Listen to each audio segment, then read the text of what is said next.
Tuesday, everybody. Hope you're having a good day so far.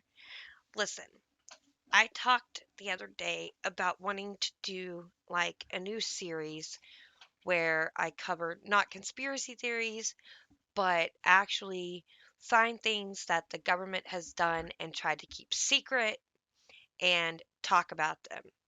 Now, I have come across a few of those already, and today I want to do that, and I want to start talking about these things that our government has done to its own citizens and other things, not necessarily on its citizens, but other things that they've done that are very questionable that most people don't know that happened. So, first, we're going to start with our daily promise, just to, start out with a good mood. It says, For if we have been planted together in the likeness of his death, we shall be also in the likeness of his resurrection. Romans 6:5. By the power of the resurrection of Christ, we are freed from the horrible bondage of sin. Incredible. We are united with the Creator of both heaven and earth and transformed into his likeness of righteousness. Our sin was crucified with Christ Jesus, and we now hold the remarkable privilege of being called his children. May our loving Father be glorified for his indescribable kindness and faithfulness. Okay, now let's get to some of the crazy stuff that our government has done. It's disgusting. So I wrote a list down and I kind of wrote, where's my paper? I kind of wrote some notes on it. Stop it. I kind of wrote some notes on it. So it's the secret corrupt things that our American government has done. Number one, we're going to talk about letting African Americans die of syphilis when treatment was available. That's the first one we're going to cover. So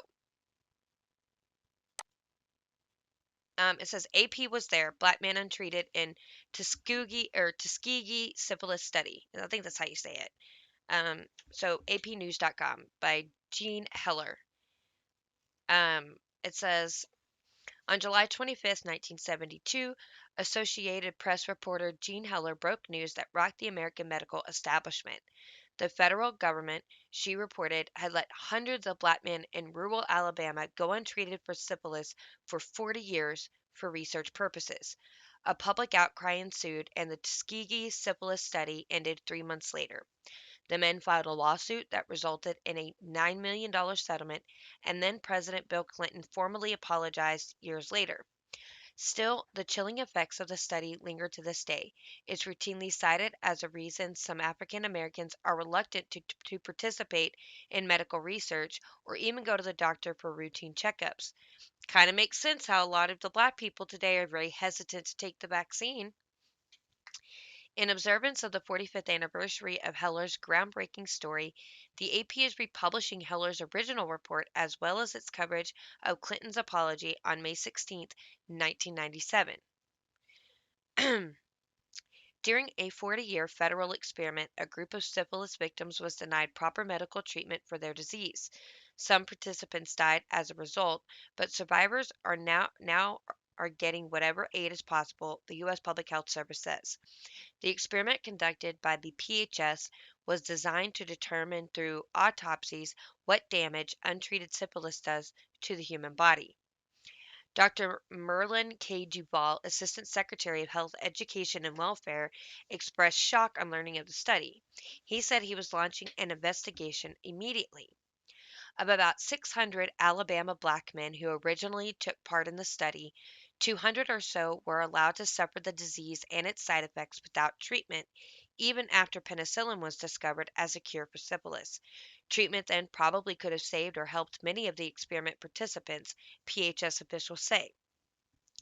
They contend that survivors of the experiment are now too old to treat for syphilis, but add that PHS doctors are giving the men thorough physical examinations every 2 years and are treating them for whatever other ailments and diseases they have developed.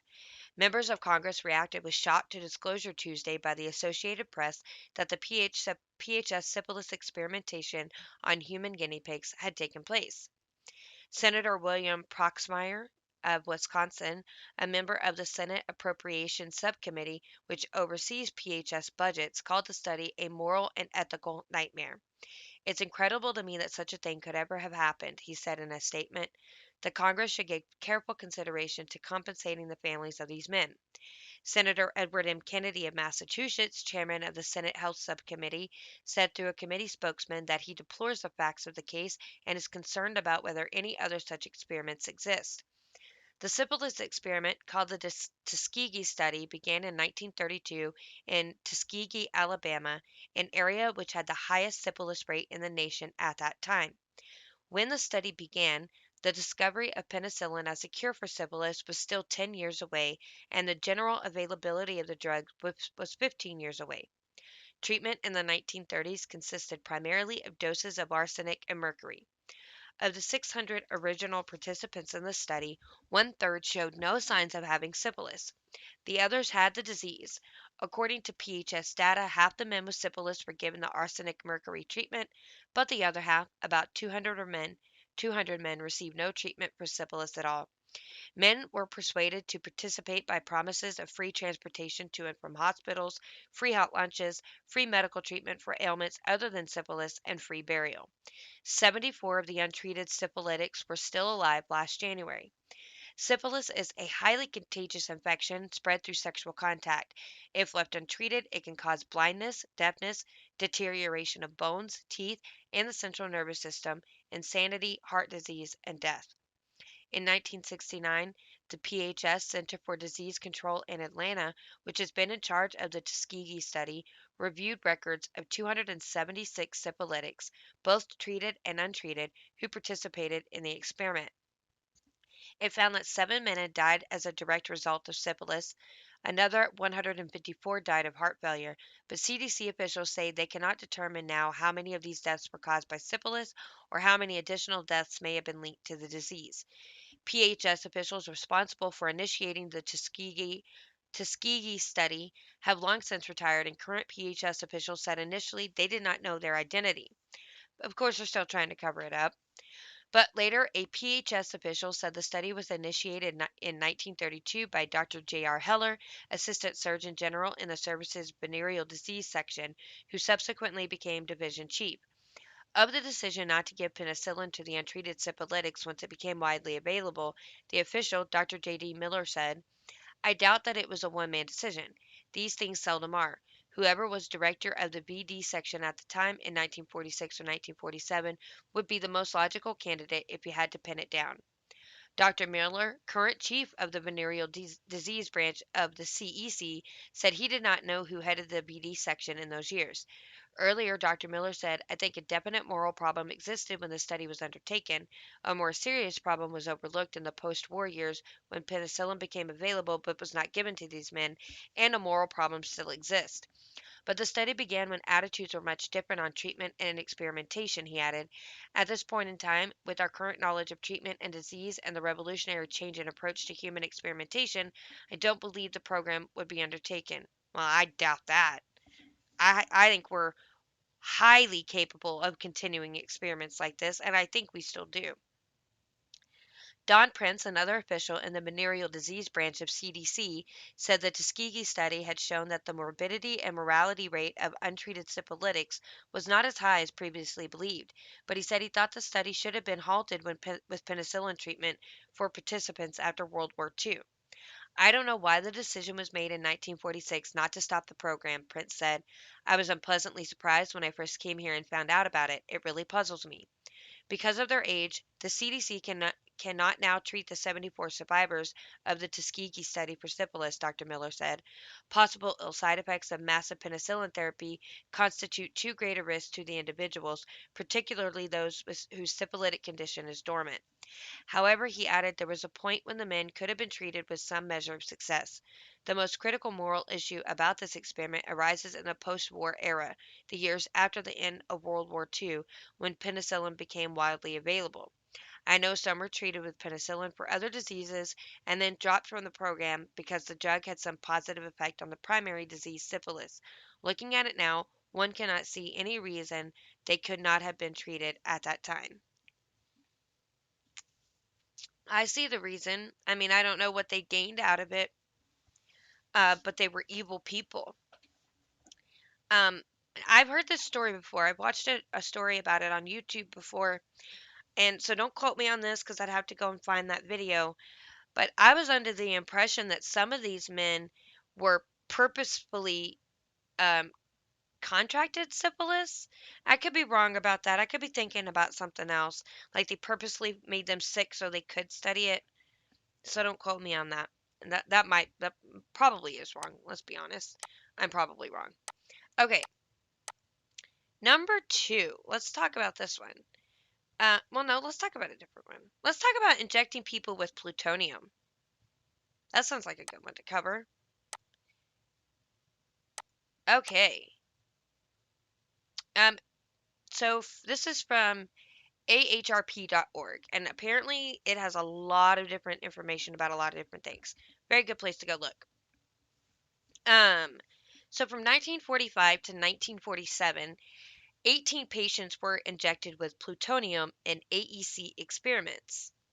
So during World War II, hundreds of scientists and technicians working to develop the atomic bomb at Los Alamos were exposed to radioactive substances, including plutonium, whose hazards were not entirely known. Pioneers of nuclear science such as J. Robert Oppenheimer, Louis Hempelmann, and Stafford Warren masterminded the experiments from the headquarters they carved out of the New Mexico desert in Los Alamos. Doctors working with the Manhattan Project initially injected plutonium into 18 men, women, and children. And children! They acted without obtaining the consent of these people, informed or otherwise, and without therapeutic intent. Their mission was to study dispassionately the fiendishly toxic effects of plutonium on selected groups so that physician scientists would know how best to protect American researchers, soldiers, and citizens exposed to atomic weapons.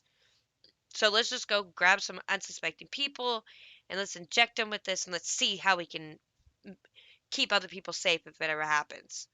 It's so demonic and wicked to do this to people. I don't understand it. I These people's minds must be so warped and twisted to do this to innocent people. Even to people, someone who wasn't innocent, to use a criminal is even pretty bad, I would think. Um, the first human subject administered plutonium injections at Oak Ridge Nuclear Facility was 53-year-old a colored man, Eb Cade, a cement mixer at a construction company who had been hospitalized for broken bone injuries following an automobile accident. He told the doctors that he has always been in good health, so they secretly injected him with 4.7 micrograms of plutonium. Well, what are micrograms? I need to know that because I don't know. Um, so it's looks like a small dose. What can I change it to? Can we change it to milligrams? I can understand that better. Okay. So it's still not, it doesn't seem like a whole lot, but I guess it's enough to be dangerous. At the time of the injection, scientists were perfectly aware of the serious negative effects associated with radiation, since they had conducted numerous radiation experiments on animals and recorded the severe adverse effects. The scientists knew exactly what they were doing. They were intent on documenting the effects of plutonium isotopes on living beings. Ugh, sorry. Over the next 5 days, scientists took excretions from Cade to see how much plutonium his body retained and refused to set his broken bones until April 15th, after they cut samples from the bone before doing so to examine the plutonium content in his bone tissue. 15 of his teeth were pulled for testing. They never informed Cade what or why they were doing. Um, a nurse said that the tortured Cade escaped in the middle of the night. He died later in 1953. So when did this happen? What year is this? Well, it said 1945 is when they started it. Excuse me, I'm yawning. But it doesn't say what year this happened. Would be nice to know. Okay, but he died in 1953 of heart failure. Epcade was the first, but hardly the last American human being to be subjected to an inhumane radiation experiment without his knowledge or consent. Anthony Gucciardi secretly injected citizens with plutonium and uranium, so there's other stuff too. Um, we're going to save this to my taskbar. Okay. 11 of the 18 plutonium subjects were patients at the University of Rochester. 6 or more were injected with uranium, and 5 were given polonium. Documents uncovered by ACHRE Asher, I don't know, show that at least 9 patients at other universities and hospitals were also similarly injected with radioactive substances. Physician scientists who participated in these grossly unethical experiments, excuse me, I have to yawn. It's early. Denied responsibility for the decision. They have managed to distance themselves with the entire nefarious program. However, Dr. Wright Langham, who wrote the experimental protocol and oversaw the plutonium experiment, defended them, claiming the subjects were terminally ill patients who would have died anyway. Patricia Durbin, a scientist at the Lawrence Livermore Laboratory in California who participated in plutonium experiments, defended the experiments, claiming they were always conducted on somebody who had some kind of terminal disease who was going to undergo an amputation. These things were not done to plague people or make them sick and miserable. They were not done to kill people. They were done to gain potentially valuable information. The fact that they were injected and provided this valuable data should almost be a sort of memorial rather than something to be ashamed of. It doesn't bother me to talk about the plutonium injectees because of the value of the information they provided. Evil and wicked. Those claims are false. In April of 1946, Simeon Shaw, a 4-year-old boy suffering from bone cancer, was brought by his parents from Australia for treatment in the United States. They were told that the injection and a subsequent removal of some bone tissue was part of his cancer treatment. When he got sicker, his parents brought him back to Australia, where he died. It wasn't until 30 years later that they found out what their son was actually injected with. Absolutely sick and disgusting. A 4-year-old boy. So it was 1945 for Eb Cade, and he died in 1953. This one goes into a much deeper, um, in-depth thing of what happened to him. The next 3 injectees came into Billings Hospital in Chicago. From April through December, a man in his 60s suffering from lung cancer, a woman in her 50s suffering from breast cancer, and a young man suffering from Hodgkin's lymphoma were all injected. Not much is known about the third patient. He was not mentioned in many official reports, nor is the date of his death known. What is known is he was injected with 95 micrograms of plutonium, roughly 15 times what anyone before had been injected with. Wow. Um, the University of Rochester, the director of the program there wrote that nearly all the patients had diagnoses that meant they were unlikely to live for more than 5 years. Although it's true that many patients did have serious illnesses, many had illnesses that allowed for more than 10 years of life. 3 were still living when investigations into the plutonium injections began in 1974, and 1 was misdiagnosed entirely. Researchers at the University of California also took part in these experiments. In May of 1945, Albert Stevens came in for treatment of his stomach cancer. He was injected with plutonium. After the injection, it was found that the cancer was actually an ulcer. When Stevens thought about moving away, he was offered a stipend to stay in the area so the lab could continue to test him for radiation, but he was never told about the injection. In April of 1946, Simeon Shaw, okay, we just read about him. In December of 1946, the Manhattan Project ordered a halt to the injection of humans with radioactive materials, at which point the Atomic Energy Commission took over. In April of 1947, possibly in response to the Nuremberg trials concerning human experimentation, it was recommended that patients be told that they would be injected with a new substance and that no one knew what it did, but that it could inhibit cancer growth. The trials continued. A 36-year-old man named Elmer Allen was injected and his left lung amputated shortly after. Although the injections themselves were halted at the end of 1947, follow-up studies including the removal of bone tissue and excretion monitoring were conducted into the early 1950s.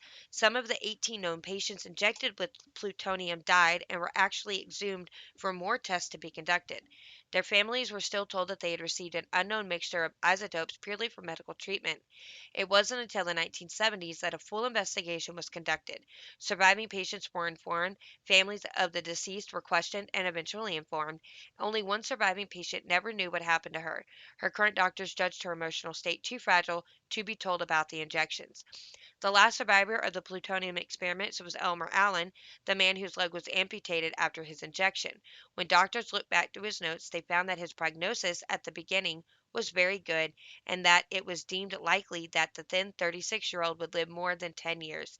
He died in 1991. Just sick.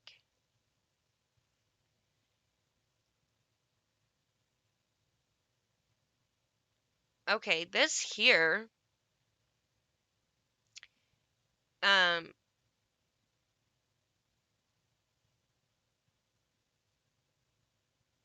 this talks about the sterilization programs between 1929 to 1974 under an admitted eugenics program that officials claimed were creating a better society. This has a lot to do with Margaret Sanger. We'll cover that. We'll talk about that one eventually. Um, Another thing that I want to cover that I saw covered because it's very important is the invention of birth control and what it was actually intended for and the studies that they did and who they did the studies on. It's a very dark history, I'm telling you what. That's where I got it from. But I'll credit that to Bailey Sarian, but I do want to cover it because it's interesting. So, yeah, we'll cover that too. But that page was not found, so we can't cover that. That's fine. Okay, we're going to cover one more story today. That's all I got time for. And I think today we're going to talk about recruiting Nazis to live in America after World War II. That's what we're going to talk about. So this is from Blaze TV. I hope it's a full article because I didn't check. It might just be. Okay, it is. So this is from Blaze TV. It says a new book details a staggering fact. In the decades following the end of World War II, the U.S. government hired over 1,000 Nazis as assets to be used against the Soviet Union in the Cold War. Perhaps more shocking, some of these individuals, who were guilty of horrendous war crimes, lived comfortably among Americans for decades. When the backgrounds of certain Nazi assets later emerged in related investigations, U.S. intelligence agencies in certain instances allegedly sought to cover them up. In Erich Lichtbau's The Nazi Next Door, How America Became a Safe Haven for Hitler's Men, the author documents the substantial efforts originally employed by the FBI under J. Edgar Hoover and the CIA under Allen Dulles, based on thousands of declassified documents and additional newly disclosed evidence heretofore not compiled and synthesized into one volume. Adolf Hitler and his chief of police, Heinrich Himmler, inspecting the SS Guard. I don't know what that is. But it says, writing in the New York Times in an article adapted from the book, Lichtbau states, at the height of the Cold War in the 1950s, law enforcement and intelligence leaders like J. Edgar Hoover at the FBI and Allen Dulles at the CIA aggressively recruited one-time Nazis of all ranks as secret anti-Soviet assets, declassified records show. They believed the ex-Nazis' intelligence value against the Russians outweighed what one official called moral lapses in their service to the Third Reich. They believed the ex-Nazis' intelligence value outweighed what one official called moral lapses. Yeah, that's crazy. Evidence of the government's link to Nazi spies began emerging publicly in the 1970s, but thousands of records from declassified files, Freedom of Information Act requests, and other sources, together with interviews with scores of current and former government officials, show that the government's recruitment of Nazis ran far deeper than previously known, and that officials sought to conceal those ties for at least a half a century after the war. While it may not come as a shock that the U.S. would try to turn former enemies who themselves had fought the Soviets, perhaps most terrifying is the fact that many of the assets employed by the U.S. intelligence apparatus had been senior Nazi members who not only lived among Americans, but were protected by them for decades.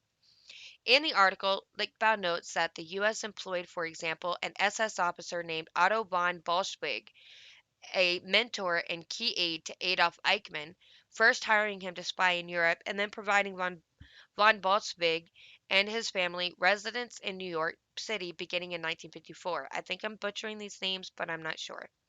When Adolf Eichmann was captured in Argentina in 1960 by Israeli agents, the CIA worked to conceal von Boltzwig's ties to Eichmann, protecting him from prosecution.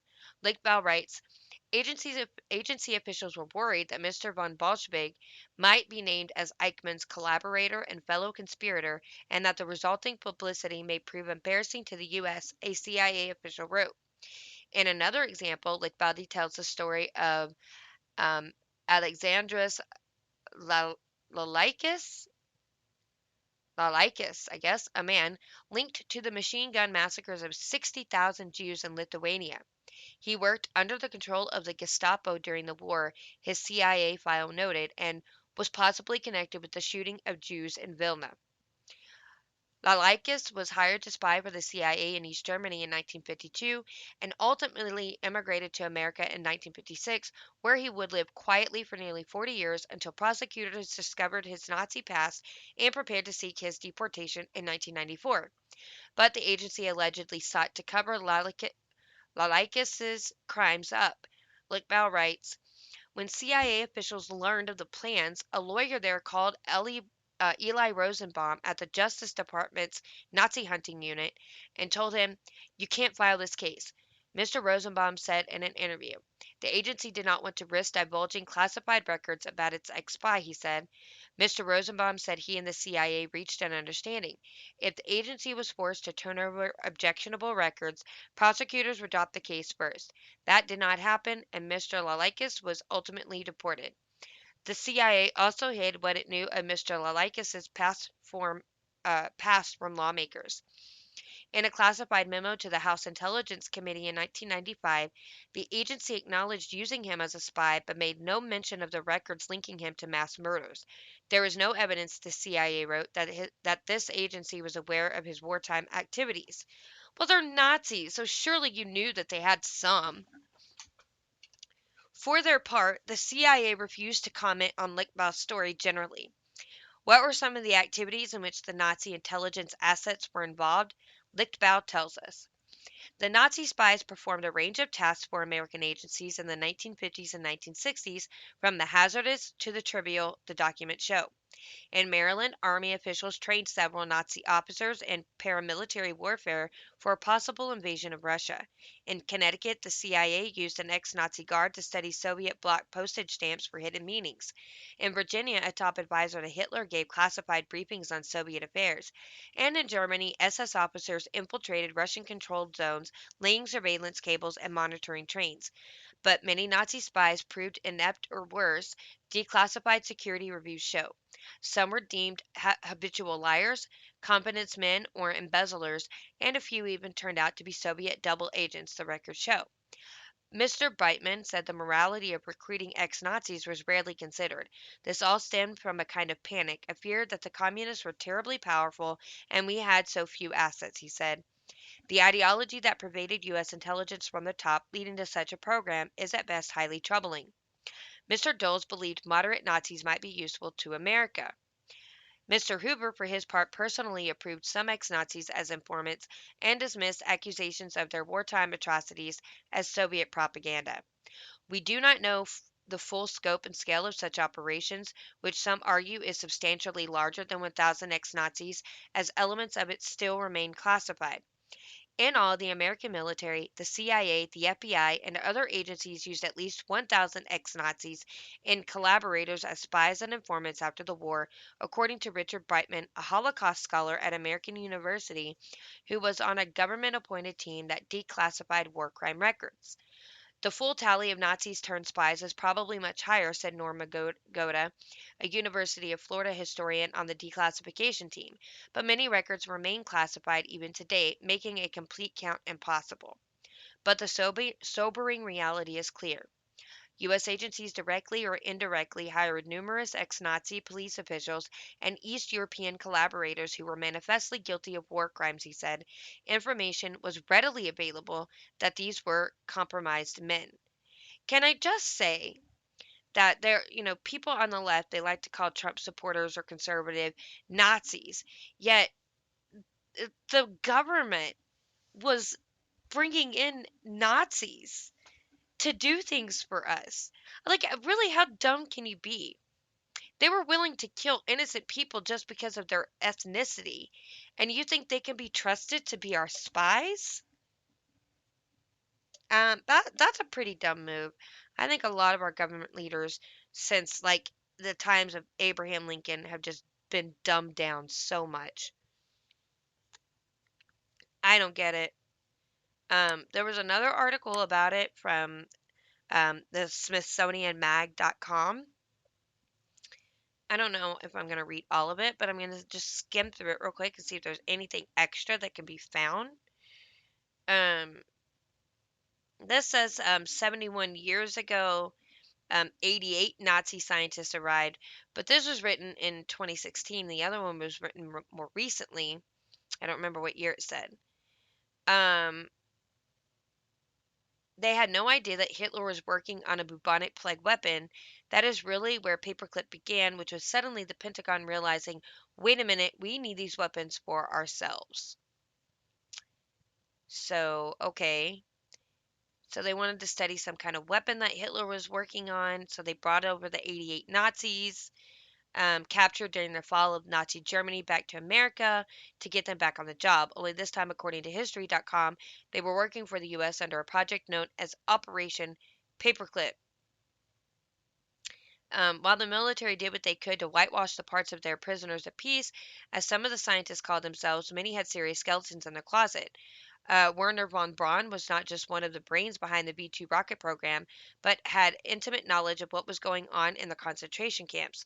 Von Braun himself handpicked people from horrific places, including Buchenwald concentration camp, to work to work to the bone building as rockets, Jacobson tells NPR. Operation Paperclip was top secret at the time. After all, the devices these men helped design killed many people throughout Europe, not to mention the deaths their government was responsible for on the battlefield and in the concentration camps. Even agents with the Justice Department Office of Special Investigations, which the U.S. government tasked with hunting down top Nazi officers who went on the lam after the war, were unaware for decades of the extent to which government officials were collaborating with their quarry, Toby Harnden reported for the Telegraph in 2010. While many of the men who were brought to the U.S. under the program were undoubtedly instrumental in scientific advancements like the Apollo program, they were also supportive and responsible for some of the horrors experienced by victims of the Holocaust. Operation Paperclip has certainly left a questionable legacy. Yeah. Um, this is Operation Paperclip, but I guess it's Buchenwald concentration camp. Um, It was one of the largest on German soil, with 130 satellite camps and extension units. The name was given to the camp by Heinrich Himmler on July 28, 1937. It was situated on the northern slope of Ettersberg, a mountain 5 miles north of Weimar in Thuringen. The camp was established on July 16, 1937, when the first group of prisoners, consisting of 149 persons, mostly political detainees and criminals, was brought to the site. It was divided into three parts: the large camp, which housed prisoners with some seniority; the small camp, where prisoners were kept in quarantine; and the tent camp, set up for Polish prisoners sent there after the German invasion of Poland in 1939. Besides these three parts were the administration compound, the SS barracks, and the camp factories. The commandments were SS um, Standartenführer Karl Koch from 1937 to 1941, who later served at Majdanek, and SS Oberfuhrer Hermann Peister from 1942 until 1945. Other notable SS officers who served at Buchenwald: Dr. Erwin Ding Schuler, Dr. Hannes Eisel, who also served at Mauthausen, Natzweiler, and Dachau. Dachau. I don't know how you say that. I'm not reading these names, honestly. Um, so at the end of 1937, the number of prisoners reached 2,561. Most of them were political. Um, Anyway, we're not going to read this. We'll save this for another time. But Operation Paperclip, it's a book, right? So it's in the chaos following World War II. The U.S. government faced many difficult decisions, including what to do with the Third Reich scientific minds, blah, blah, blah, blah, blah. So this is just a book talking about everything that we just covered. So listen, this is our government. This is what they do. Um, you can get this book on Amazon for $9.99. I mean on Kindle for $9.99. I bet you I can get it for free. Anyway, I think I'm going to check that out. Looks like a good book. So yeah. So this is some of the secret things that our government has tried to hide from us, and they're not very good at hiding things. Eventually, look, the Bible says, and like I said, I don't always remember where, but the Bible does say, "Be sure your sins will find you out," and that may not be a direct quote, um, but that is, well, you know, we're just going to look at. It is from Numbers 32:23, and it says, "Be sure your sin will find you out." So that's what it's saying. Be careful of what you do because you will always be found out. You think you can keep it hidden? Wrong. So that just kind of, I feel like that kind of applies to our government doing some very questionable, evil, and wicked things, and they try to hide it from the public, but we always end up finding out what they did. Be very skeptical of the government, left and right. Very skeptical because they have become so corrupt that they are blinded to anything else other than power and money, and they do not care about us, which is why I and a lot of people like me are very hesitant about the vaccines because I feel like it's one of these experiments that they're doing on people that they're not telling us what it really is, and they're keeping it secret, and they're trying to do whatever they're trying to do, whether it be population control, sterilization. I don't know what they're trying to do with it, but I don't trust it, and I think this is very experimental, and they are hoping for some kind of results that they intend would work with this vaccine, so-called vaccine, gene therapy. So be very hesitant. Don't take it. I mean, if you take it, that's your choice. Take it, don't take it, it's your choice. But at least question it, research it, be very skeptical because the government clearly cannot be trusted with our well being. It's up to us to make sure that we're safe. Do not leave your life in the hands of the government. That's where I'm going to end it. I think that's the best message that I could end on. So with that, join me on my Facebook, Lauren Collins. I just got to say something. You can shoot me an email, gotta say something21@gmail.com. My subreddit community is r/slash just gotta say something. And if I build that community up and get more followers through there on Facebook, I might eventually create an Instagram and a Twitter. I will not create a TikTok, so don't even ask. Um, so if you are a blind viewer, you can find me on Anchor, Spotify, Google Podcasts, Stitcher, your favorite platforms anywhere. And please leave a review and subscribe to the podcast. If you're watching on YouTube, I'd appreciate it if you would like the video and share it. You can leave me a comment. I will get back to you.